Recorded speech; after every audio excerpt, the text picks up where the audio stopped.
Creativity, yeah, it's an addiction. I'm addicted to it. You talk to most creative people and they'll say, yeah, can't get enough of it. I got to feed that monkey. That monkey is a beast. That monkey's going to keep me awake at night. See, we always think that the bad news is what keeps us awake at night, or the worries and the grief that we're going through. Creativity is creating that. Let's get it under control. Unplugged, because we will always say yes to creativity. Totally uncut, because we all make mistakes. So turn it into a tool. This is Arroe Unplugged. Do you ever have one of those days where you just didn't make yourself a cup of coffee? Oh my God. Today I thought, I'm going to go into the studio without the coffee. I'm okay. I'm going to be strong. I'm going to be clear-headed. I just want to see what it's like to go into the studio without having that little bit of a buzz underneath everything that I'm doing. And it's like, oh, man. Oh, stepping into a brand new day without a cup of coffee. Now, I don't know about you. I'm going to say this anyway, and I hope I don't cross any lines, but that would be like me starting my day off without prayer. It's like, what? Where's it at, dude? No. I'm not going that route. There's always going to be a cup of prayer every day. Hey, it's Arroe. This is The Daily Mess. A chronological walk through an everyday world. I am a daily writer. Every day, the writing instrument is in my hand.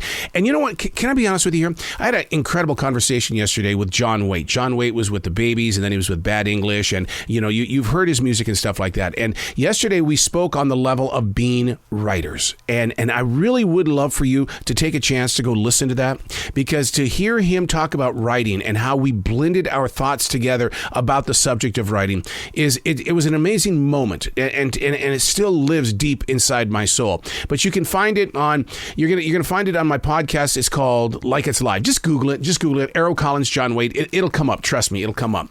But it really is the importance of why writing is a part of the journey. This is The Daily Mess. I don't know if you know this or not, and you probably don't. I have an addiction to water. I do. I am so addicted to water. I love the way it tastes. I love how I can feel it entering my body, knowing that in a short amount of time, it's going to be coming out of my body. To be in there, my God. The closest I get to being in there is through thought. Water gets to participate with the process of life. It has a backstage pass to go everywhere it wants to. Now, warm water is my preferred choice, but as of late, though, my mornings have started off with a really super cold glass of water. I think it's a childhood memory thing, I really do. The mountain streams of Montana that I grew up in, the water is so pure and so free from man's chemicals. But I do wonder, though, what the returning water would actually tell me if it could speak. Doctors do it all the time. They take note of what the water is carrying with it. I'd like to know if the water heard stories. I mean, it travels well beyond just your stomach. It's part of the entire flow as well as the flaw. Now the question is, would I listen while the water spoke? Or would I come up with the everyday excuse? When we take things in, and you know, my challenge would be if I could get water to speak as to what was going on the inside, I would then challenge the air that I breathe. I want to know what it's doing as it enters my lungs and goes throughout my entire body.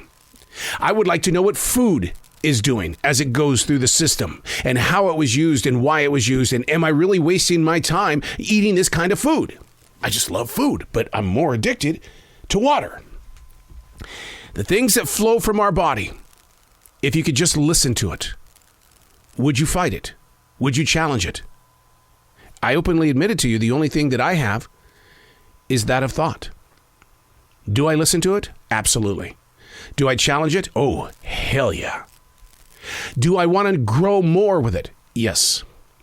That's the only thing that we have, that we can physically see what goes inside, because a thought comes inside, you digest it, it moves through you, and then mine comes out on paper, in journals, defrag journals, morning pages. What are you doing? What's going on inside your system of delivery? And if you could hear it, would you argue or would you participate with? I'm Arroe, and that's The Daily Mess.